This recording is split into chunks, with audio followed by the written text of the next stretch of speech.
salad?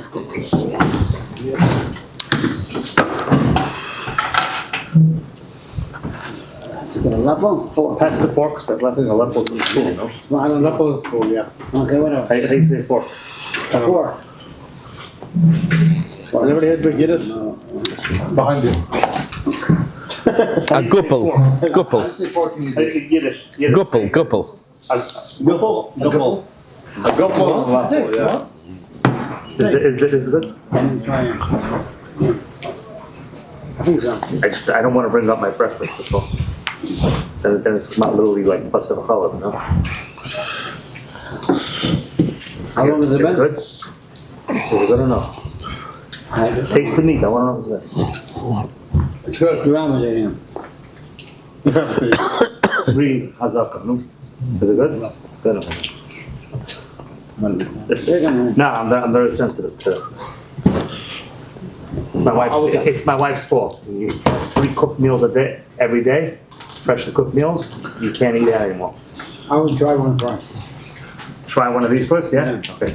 Knowing you. Like super sensitive. Pass the napkins, okay? Okay, so I think we should start in a minute or two. Yeah. Whenever you're ready, I want to record, let me know. Amen.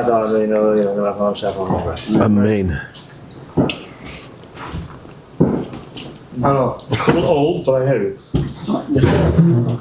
What do you like better? When the Western food or the paprika food? This is paprika? This is paprika. Let me taste the cocoa. But I personally find the paprika stuff is more of a Heimische. Better. I love Wesley. I don't want to say bad, but I've had a lot of bad food from another place, so I'm gonna go with this.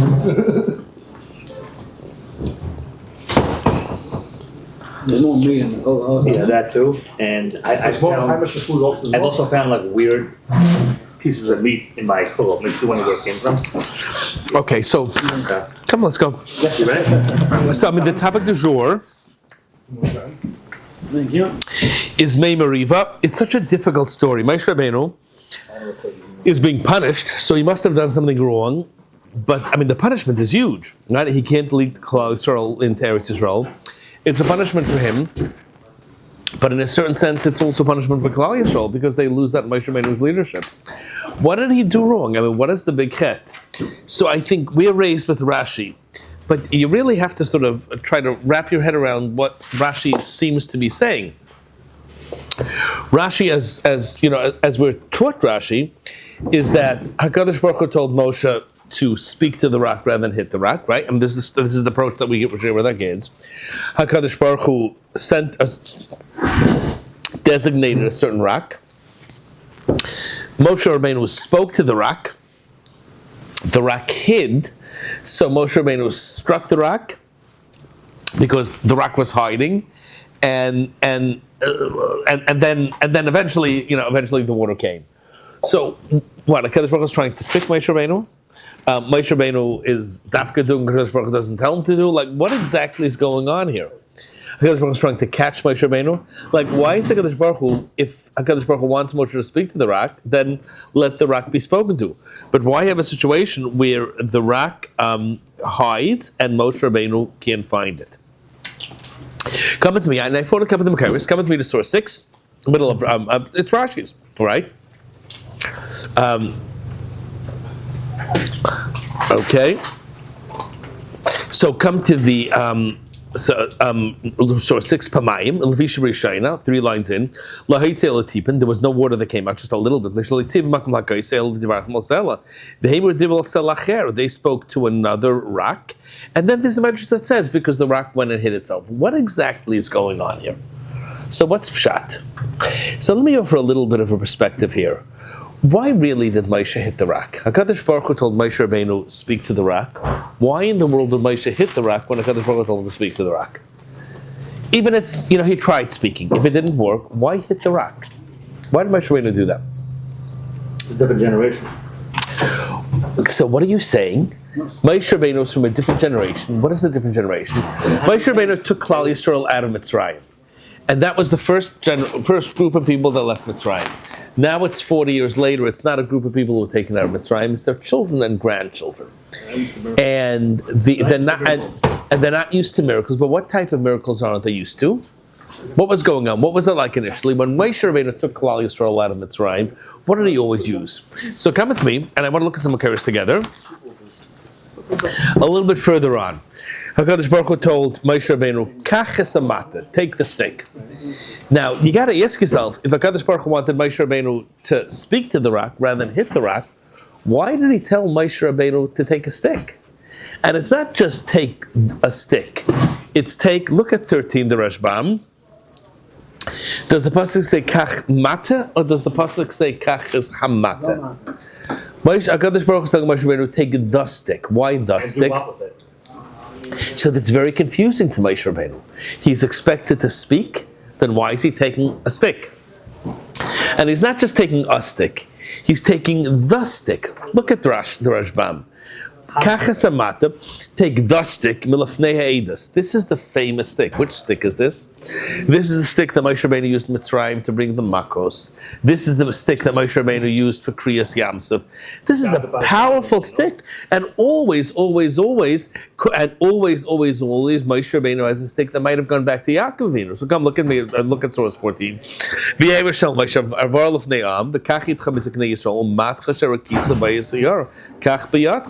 the stick. So why is HaKadosh Baruch Hu telling Moshe Rabbeinu to take a stick if HaKadosh Baruch Hu doesn't want Moshe Rabbeinu to use a stick? He's telling him, V'dibartem alasela. And why is HaKadosh Baruch Hu making it hard for Moshe Rabbeinu? We know that HaKadosh Baruch Hu told him to speak to the rock. We know the Medrash. You've seen the Medrash. Rashi brings it down that there was a rock, but the rock was hidden. It hid itself. So Moshe Rabbeinu tried speaking to it, and he couldn't speak to it. So Moshe Rabbeinu didn't know what to do. What did he want to do with that stick? So it's all confusing. So you have Klal Yisrael here. People are dying of thirst. They're complaining. Moshe Rabbeinu was afraid that they'll turn against the HaKadosh Baruch Hu. He doesn't want people to get bitter and upset for a whole fight to happen. So Moshe Rabbeinu did the best that he possibly could. HaKadosh Baruch Hu told him to speak to the rock. He tried. HaKadosh Baruch Hu made it impossible for him to speak to the rock because HaKadosh Baruch Hu, the rock doesn't just move itself. HaKadosh Baruch Hu must have told the rock, don't be where you're supposed to be. So it's going to be hard for Moshe Rabbeinu. HaKadosh Baruch Hu told him at the same time, take a stick. Why did he tell him to take a stick and not just a stick? Take the stick, the one that he knifes him for. So Moshe Rabbeinu instinctively went back to his svara, to his innate assumption that you always work with the stick, and he worked with the stick over here as well. Makes so much sense. So why is Moshe Rabbeinu punished? And why is HaKadosh Baruch Hu putting him in this position? So what did you say? You said different generation. What was the generation that left Egypt like? They were used to seeing miracles happen to them. They were used to seeing miracles happen, but they were also used to Getting beat up. a stick. They were used to getting beat up. Let's talk about our kids and let's talk about our parents, right? Now with kids, you have to be so soft and you have to worry about anxiety and nervous breakdowns, and no parent would patch a child now. It's just like not on the agenda, right? Go back a few generations, totally different mindset, right? Right? A totally different mindset. So, whether it's good, whether it's bad, but there's a change. Sure. So it happened. Time of the Gula, maybe. It happened in our lifetime, but it happened in Moshe Rabbeinu's lifetime. When Moshe Rabbeinu took Klal Yisrael out of Egypt, they had been slaves. They had been beaten all day. Moshe Rabbeinu wasn't there to beat them, but it was a different people. They were a people where you had to sort of take total control. You had to lead them by force. You couldn't really talk and explain things to them. Maybe they didn't understand things. They'd been slaves their whole lives.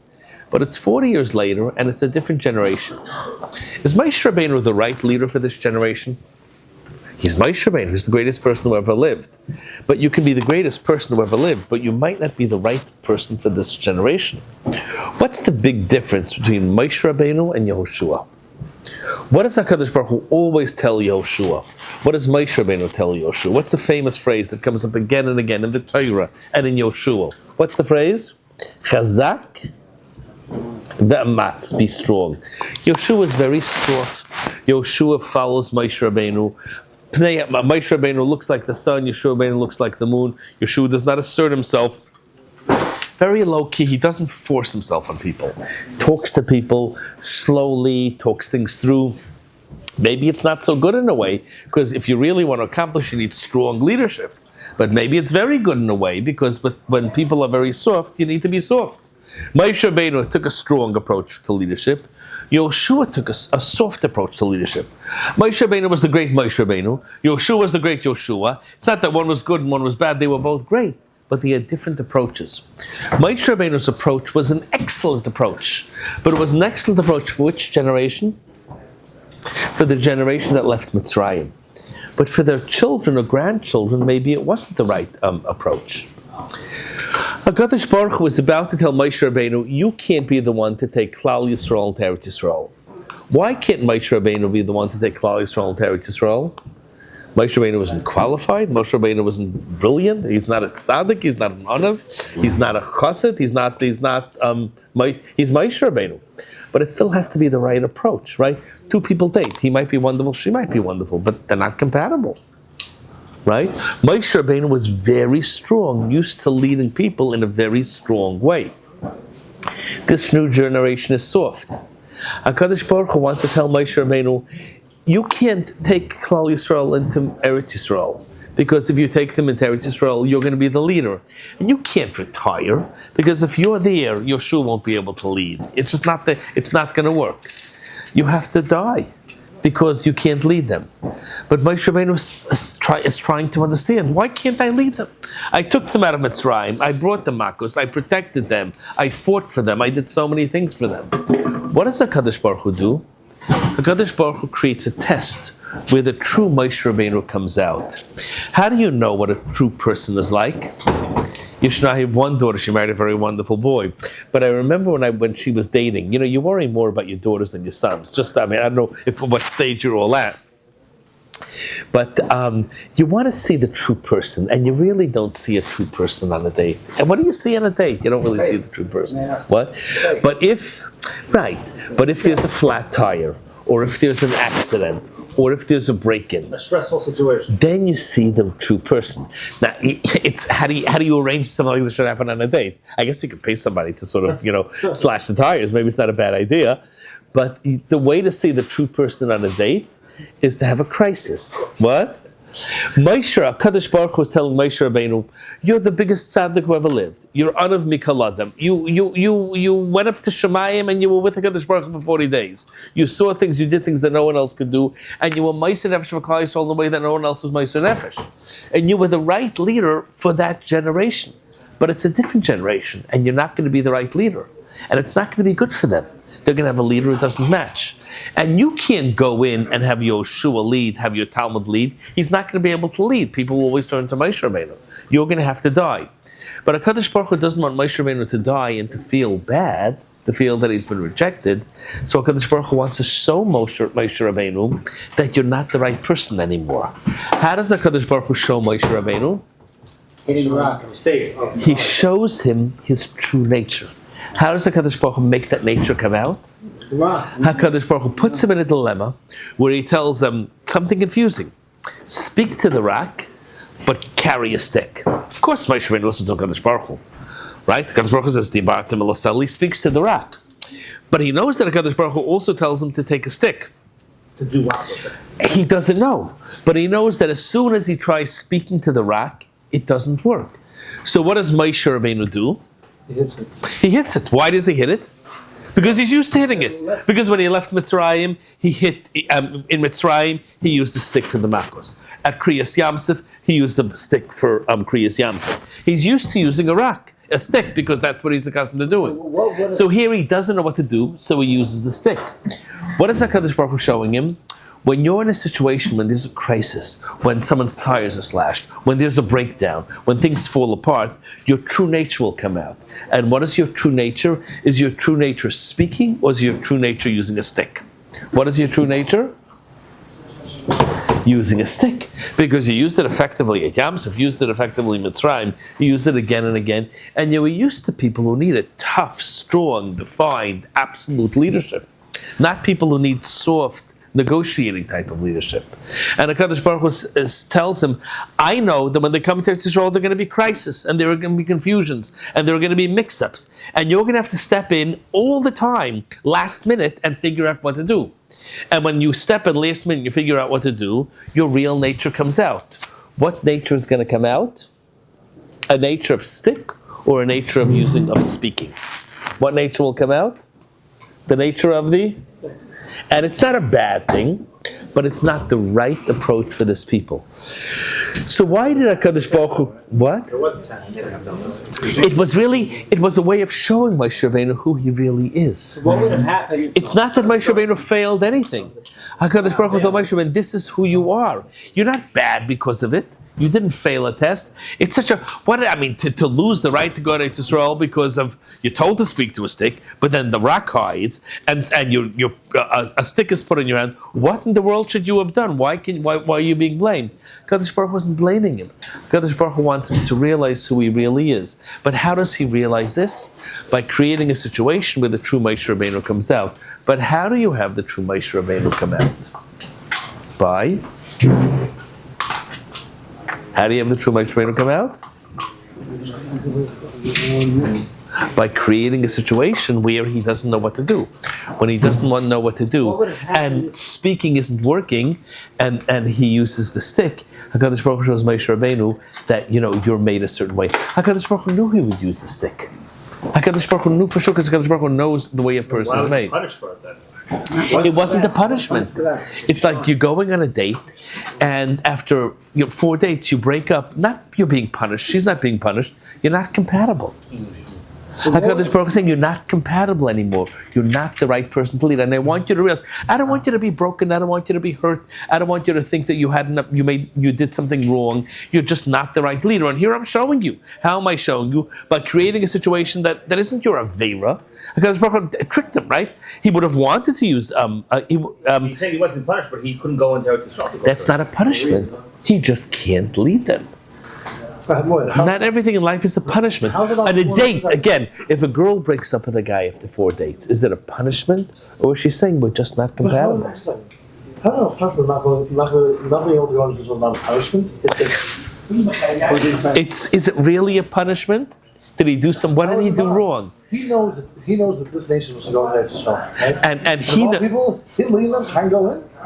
Right, he knows his nation is supposed to go in, and he knows that it's not going to be good for them if he goes with them.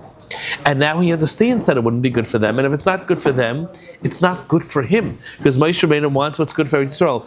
HaKadosh Baruch Hu works everything out in Olam Haba. So Moshe Rabbeinu didn't lose anything at all. What would have happened if Moshe told Hashem, okay, spoke to the rock, nothing doing. What do you want me to do? Hashem just said, figure it out yourself. Yeah, that's his home. So HaKadosh Baruch Hu, then HaKadosh Baruch Hu would have seen that Moshe Rabbeinu had changed.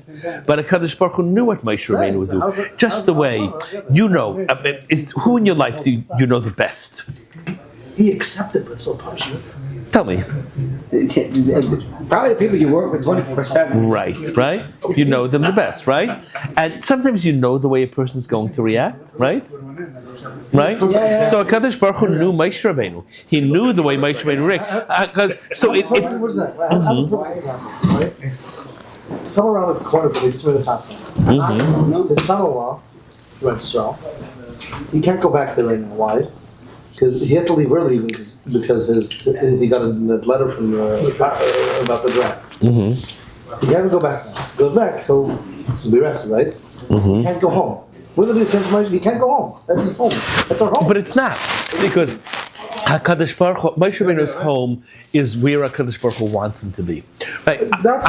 I'm a material person. I focus on Gashmis. Moshe Rabbeinu doesn't. Moshe Rabbeinu wants what HaKadosh Baruch Hu wants. And HaKadosh Baruch Hu wants Moshe Rabbeinu to understand. For Moshe Rabbeinu, whether he lives, whether he dies, this doesn't make a difference. He knows that in Olam Haba he'll have a chelik, in Olam Haba he'll be with HaKadosh Baruch Hu. You live so you can do mitzvahs, so you can have more of a chelik in Olam Haba. Moshe Rabbeinu wanted to understand, why can't I take them to Eretz Yisrael? And sometimes the only way to understand is to see what you really are. Moshe Rabbeinu saw what he really was. And how did Moshe Rabbeinu see it? By creating a scenario where the true Moshe Rabbeinu came out. Not that he was bad or he did anything wrong.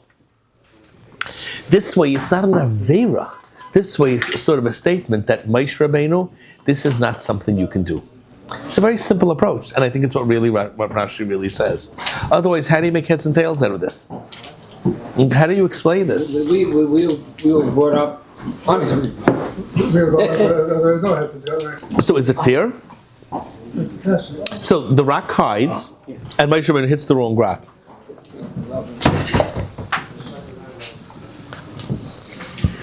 So all these years we're learning wrong. I'm not saying it's wrong. I'm giving you another approach. I think it's what Rashi is saying, and I think it's really the Ramban reading it into Rashi. I mean, I brought them the Makaris, go through them.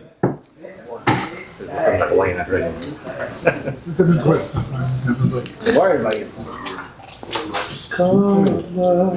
Now again, the pasuk says "Ya'am le'imantami," so we're used to using it like an einish, but maybe it's you don't have the capacity to lahagdi sheni to do it in a way that is appropriate for this generation. I still don't like it. Yeah? Personally, No? I don't like it. So how do you come to terms with the rock hiding, with the Kadosh Baruch Hu telling Moshe Rabbeinu to take the stick? Like what? No, that part is what it is. I'm talking about the fact. The end result. He doesn't like the end result. No. The end result is that you're explaining that you thought. I sort of wrong with that. Again, I think the best thing would be I would see dating. it as punishment. I think personally, it could be Moshe looking at the punishment. Moshe. Because I think because you're accustomed, you're raised with viewing this as a punishment. I think what he's trying to say is that. But HaKadosh Baruch Hu wants Moshe Rabbeinu to feel good. You know, I think a best example It's not his fault. would be dating. It's not his fault. He did what Hashem wants. At the end of the day, for him, he's still lacking something. Like he didn't go there. Best example is dating. If a girl says no and a guy wants to continue dating, it feels really, really bad.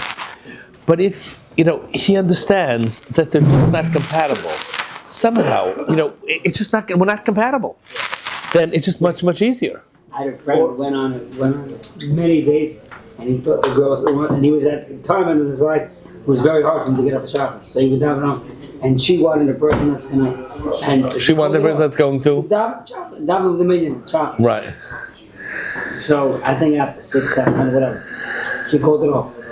And he didn't go into work the next day. He was wrong. He spoke to Shadar and said he has to go out one more time. He needs clothes or something. Right. So she said, all the nice things, but where I am, I need someone who's going to wake up and go. Right. Right. Again, he wasn't. So that's that a punishment. That's right. That's a little bit of a more of a sensitive thing because he in his heart knows that he really should be going to Shabbos. Moshe Rabbeinu it's good. It's not as if there's anything wrong. Compatible means not that one person is cares about davening one a little bit less. They just don't have compatible personalities. Let's ask you a question. A person, okay, they put their finger into a flame. Right. Right. Are you going to sit and curse out the flame and say, how did... No, it's a cause and reaction. You can be upset that you didn't know that you shouldn't put your hand in the flame. Right. But you're not going to be upset at the flame. It's a cause and effect. Right. So I wouldn't even say if it's cause and effect. It's because showing him it just doesn't fit. You're trying a suit, it's the wrong size. You're a 44 and this is a 40, it doesn't fit. So HaKadosh Baruch Hu is saying, these people need someone who speaks.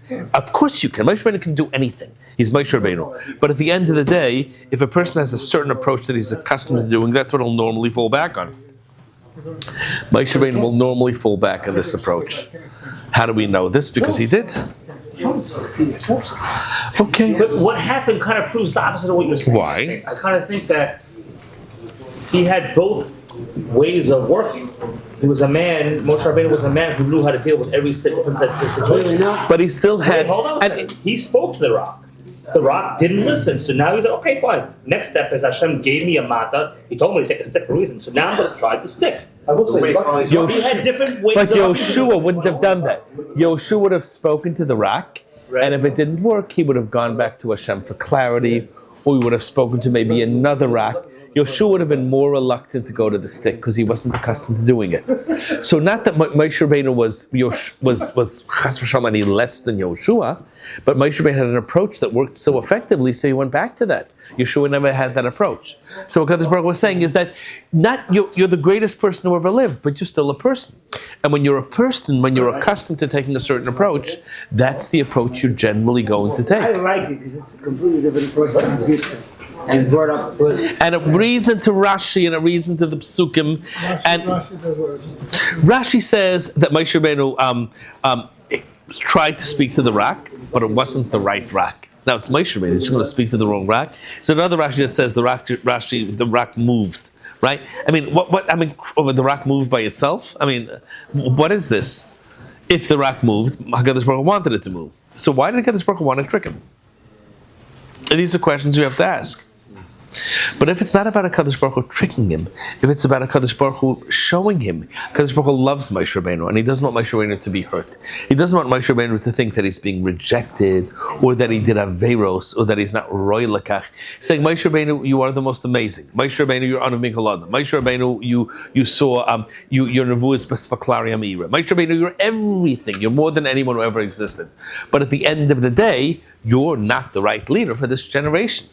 A person as a boy is a wonderful boy. He's his balmidos. He's everything, but he's not the right boy for this girl because her personality and his don't drive together.